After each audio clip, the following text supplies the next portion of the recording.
Hello, howdy do, how are you? Hope everyone is having a nice day. What do we have here? We're looking at Wednesday, April. Am I looking at that one? I'm looking at this one. April 22nd. So, wow, what a 2020 so far. Uh, just dealing with a little wisdom tooth pain. I haven't been able to get into the dentist to save my life. Sorry, I splashed a little water on the Spidey tee from Comics before I started. So yeah, a little out of tune in the job, but here to make a video. I want to share some of what's come in the last couple of weeks. I have a couple more things coming in. I've been ordering a little bit from some of the online stores. I have something coming in from the Comics Mint, something amazing. Mike, my buddy from Massachusetts, hipped me to of an artist whose tune we both sing, namely Chrissy Zulo. She has a cover for the new Batman Adventures, the new one. So he said, "Hey Rick, he sent me a picture, and he showed me what it looked like, and I liked it. And it was only a $10, what do you call it, trade dress. So for $10, I was all over it. Other than that, I'm about to back Dan's latest Kickstarter, Dan Mendoza on Still Ill Princess. Check it out. He's dropping it Friday, the 24th, I think. No, it's probably going to be Thursday night of the 24th. But he's been really involved with, although he wasn't able to do Orlando Con, Dallas Con, Toronto Fan Expo, or the show in Malibu or Orlando Con. He's been so involved making us content and selling us his covers directly, man. It's been awesome. So now he's about to start Sugar Pop 2 Kickstarter, so I'm all over that. Got to show Dan Mendoza support. I've met a lot of artists over the last 2 or 3 years. Some of them great, some of them not so much, but Dan Mendoza is the best. He's my favorite. And I have a new book from him to share here. This was something he did it was going to be this past Easter Sunday, and it was to be for WonderCon. And he's doing these manga style books that read left to right from back to front. And this one right here is Tales of Ill, and this was to be for the Anaheim show. I've actually been really liking the non-risk, so I went ahead and picked up this one right here of Tales of Ill, Anaheim show. And the reason I really like this one is I thought that Soledad and Sugar Pop and Nightmare Kitty, Lil Six, I thought she looked really cool. I like them all in their little princess tees, and you don't get that with the Risk. So I like this one a lot. It's pretty wicked the way the Mickey horns are cracked, or the Mickey Mouse ears are cracked into like demonic horns. And I just read Lil Six again the other day, and it's it's grotesquely awesome. But yeah, I'm really liking Sugar Pop, because I didn't these both of these girls, man, they're all out cholas, they're like, their dialogue is straight up like vatos from back in the day. But little Sugar Pop, she's like straight up country girl, so that's kind of cool, a cool little dynamic.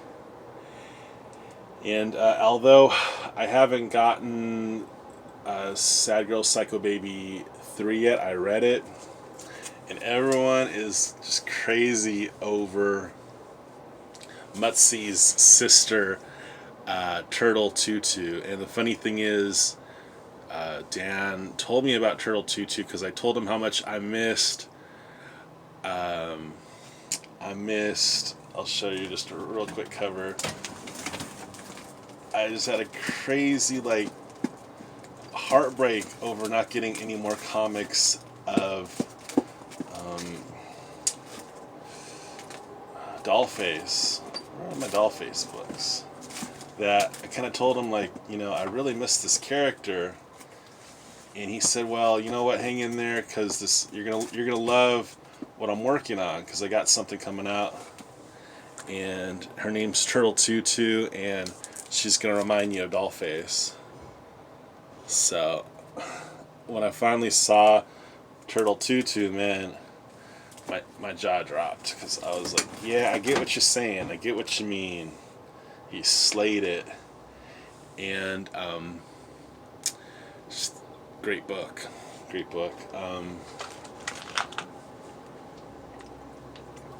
And he sends everyone digital copies, so although, with the way things are going, it's been a little delayed to get our hard copies, our physical books.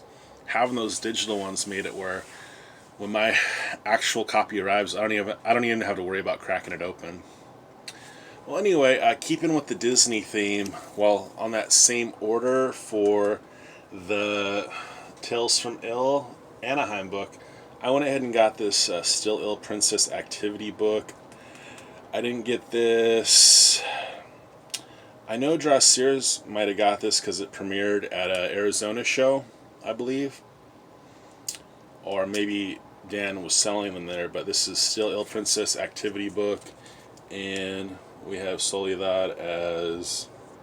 We have Sad Girl Psycho Baby as Maleficent. And I thought that was pretty hot.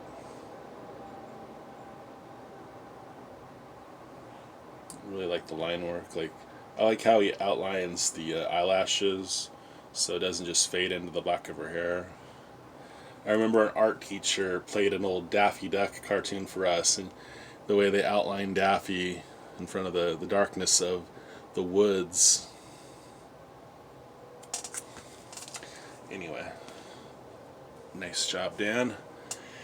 I was talking to my buddy, one of my best guys I talked to off of YouTube, Pope Cerebus the First, and he messaged me and he said, "Hey, do you have all of the Bruce Timm true crime covers?" And I did, but him making me think of Bruce Timm, it kind of prompted me, and I went on eBay, did my standard Bruce Timm search, and this popped up.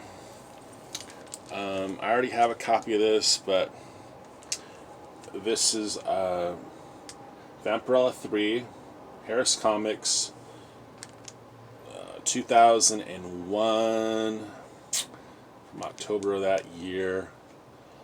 Mike Mayhew interiors. It's written by Mark Miller, and a crazy Bruce Timm cover. It's my second copy of this. I would like to get this signed if Bruce Timm ever comes by. If not, get Mayhew on it. Never heard of Mark Miller signing, but actually, it wasn't all that the seller told me it was going to be, so I went ahead and I wound up getting a $30 refund on this. So what I'm in for this book is less damage than I would have been in if I didn't contact that seller and say, "Hey, what gives, man? What is your idea of near mint? We have to discuss this." So yeah, this is it's going to be a signed copy. They're kind of putting this cover back out with the current Dynamite Vampirella series. I think book 7 or 9 is going to have this cover, but it's going to be framed with this brown border. But this is the original. It's a really beautiful cover. The purple background is kind of what sells it for me. That fade as it goes up to the top. So really cute. Bruce Timm. 10 minutes in. Speaking of Chrissy Zulo, I saw this online, and only one seller had it. And just from looking at it, he was able to, I don't know, using cookies, he sent me a thing that said, hey, because of your interest in this cover, and bear in mind, I didn't even place it on my watch list. I just looked at it. They said, well, based on your interest of this book, the seller would like to send you an offer on a $2 book. He sent me an offer for $1.50.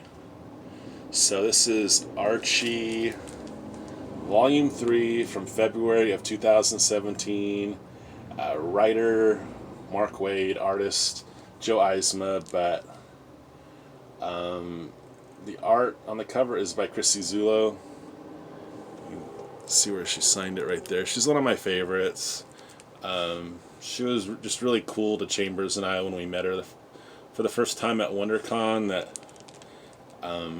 That's never escaped me, and yeah, she is awesome, and it's just cool. You have Cheryl Blossom in her room, and you can see what she's defaced a poster of Betty and Veronica, and she's looking at a little comic or ad or photo of Archie. So really nice,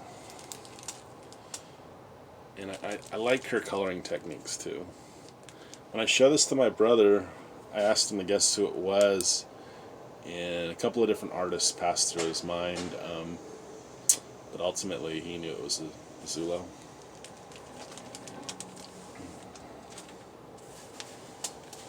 I don't know if I've shared this, but I know Michael got all these covers. I don't think I've shared mine.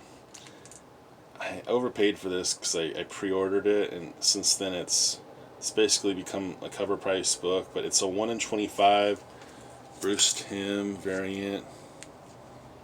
I like it a lot, of Spider-Woman 1 from May of 2020. Well, how can it be from May? That's next month. But the reason I like it is it looks like a sketch cover. So that's pretty cool. I'm sorry for the sound. It's going to be a little noisier. I need a fan. So this next group of art is from an artist that I've only really started collecting this year. I've bought stuff of his before, but not based solely on his name. And since then, I've begun acquiring stuff, knowing in advance who this guy is, and some of these are even doubles. I bought another copy of The Bomb by Steve Mannion. I found this one in an auction for $12.99, and I'm really not trying to do any buying right now. I don't know what tomorrow has in store for us, and I really don't like to have my mail lady have to come upstairs and do all this and that, but every now and then, just for the sake of sanity, I've been buying something, and this was one of them. It's a great trade. I got one from Mile High Comics, and it wasn't in very good shape, so when I saw this one for $15.99, bid now, I went ahead and put down a bid. I think one guy at the last minute made it where I had to end up paying an extra $1.25, but ultimately my bid covered it. So The Bomb won, Steve Mannion, and it came with this free comic book day book of Fearless Song.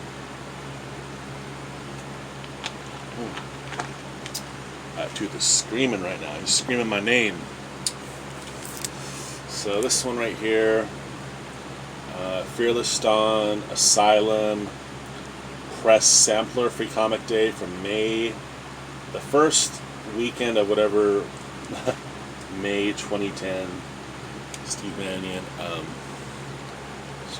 Great eye contact on that cover. These other ones, I don't know if I've shared.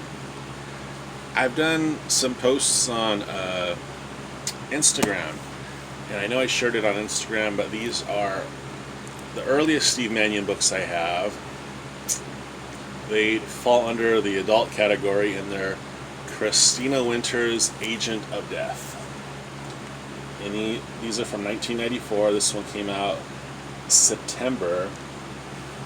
And Eros Comics, that's issue 1. And I've read these. They're not too explicit, but they don't hold much back. Issue 2. So that was issue 1. This is issue 2 from March '95. So that's already what, like September '94. So this is 6 months after, but he was doing everything. He was writing, he was drawing, he was lettering, he was inking, he colored the cover. He probably had to scan the pages, you know. He did everything. So it took a little longer. And this one right here is my favorite. This is Christina Winter's Agent of Death 3, Eros Comics. Yes. And that is from June of '96. So this one came out a whole year and 3 months later. So 15 months after he came out with this one. And I follow Steve Mannion on Facebook and Instagram, and he isn't really selling any art right now. In fact, he's in quarantine with his family because he's been. It's nice. He posts pictures of he and his daughter playing and just family photos. So he's not really going to the post office and selling art. So luckily, when he was still doing that, I acquired these pieces from him, and I haven't had a chance to frame them. I haven't gone to Michael's in, well, however long, and I just have these in one piece, and I've been flipping it over because I don't have any wall room, any wall space, but I picked up this directly from him. It's, what is it? It's about,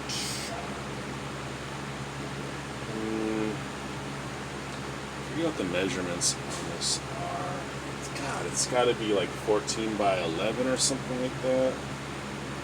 Maybe. It's a Vampirella piece he illustrated just this year.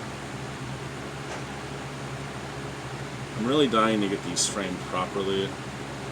They're in pencil, so I haven't even really handled them because I don't know if he sprayed them to prevent them from blending any further, but I don't want to alter them in any way. But yeah, these are from 2020. I had to get them on a Vampirella. So like I said, fortunately before he stopped selling, because he doesn't want to go to the post office right now. He wants to go to the post office. And this one is of Fearless Thong. Same size, just on the other side. It's not on the same sheet of paper, fortunately. In fact, both of these have like false starts on the back, where he began, and then he ultimately scrapped it to start these pieces in the front. Yeah, it's Fearless Thumb. And yeah, I was able to buy this directly from him. And it came in, and it's awesome to have. I'm really grateful that I caught him before this world events prevented it from happening, because he's not really selling right now. I know he's drawing, though. I bet he's stockpiling some great stuff. I think he's doing a crossover with Fearless Dawn and Hellboy. So we'll see what that looks like.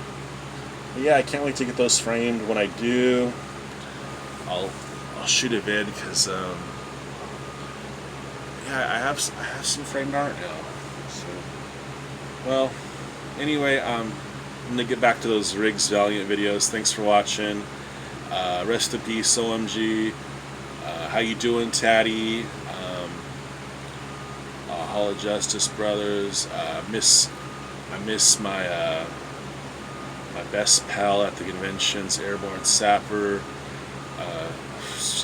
It was a little bit of a heartache that, like, this past Easter, I knew, like, I had an out of body experience. I knew I was supposed to be at WonderCon, and I was home, and I was cool with that because I'm a homeboy.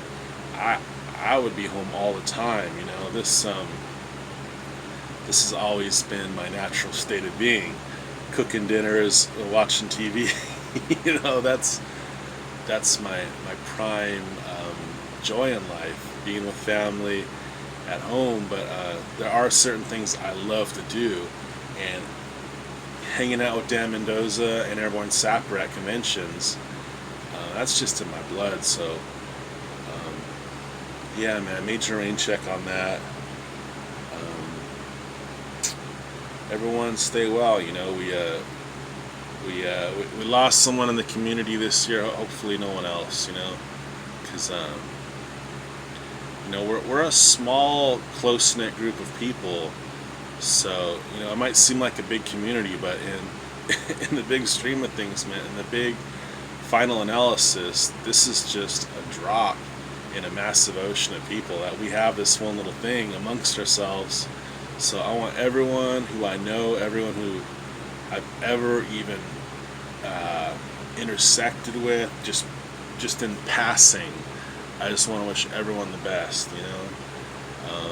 Sorry, I really, I have not been watching many videos. I've been working on some of my own stuff, but please never ever take my not reciprocating and encouraging you in your endeavors to make something for us to watch as even the slightest of slighting, because I care that people are trying to make stuff for joy, you know. So that's all I gotta say. Thanks everyone for watching. Yeah, man, I got some stuff to watch, so alright, everyone, keep cooking at home, keep enjoying them families, and get plenty of sleep, and that's all I got for now. Thank you.